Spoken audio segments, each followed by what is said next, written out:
Hey, this is Chris Perez, CEO and Creative Director of Left Right Media, a branding and marketing agency here in Austin, and this is my Panelpicker proposal for next year's South by Southwest.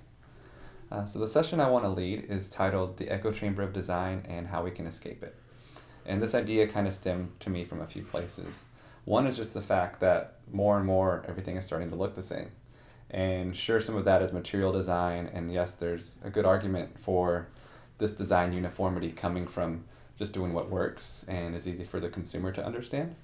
But I think what we're seeing is really beyond that. In fact, it was very apparent to me last year at South by Southwest, going from event to event, venue to venue, company to company, but really feeling like I was in the same place. Similar branding, illustration styles, color palettes, and just type variations that were nearly indistinguishable.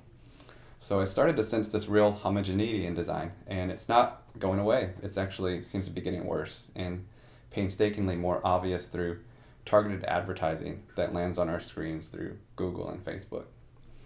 And then I started to look around the workplace too. As an owner of an agency, working with clients and working with other agencies, I started to realize the patterns that are leading us to arrive on these decisions through the frameworks of design thinking, user interviews, process that we often use as the basis for our design, but are often contrived through interpretation.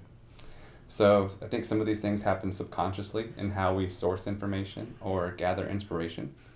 Some happen from our internal cultural biases, and some happen because we as humans are just programmed to make choices based off our own patterns and conveniences. So this session is going to take a deep dive to explore all that. I'm going to bring awareness to some of the common ways we often seclude ourselves from new thinking and inspiration, and try to identify patterns in the process and behavior that can trap us into contributing to this dribblization of design.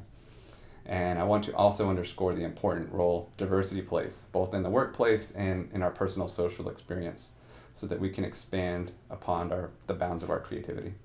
So if you find this topic interesting and want to hear more about it at South by Southwest, give me a vote at Panelpicker, and I look forward to seeing you there. Thanks.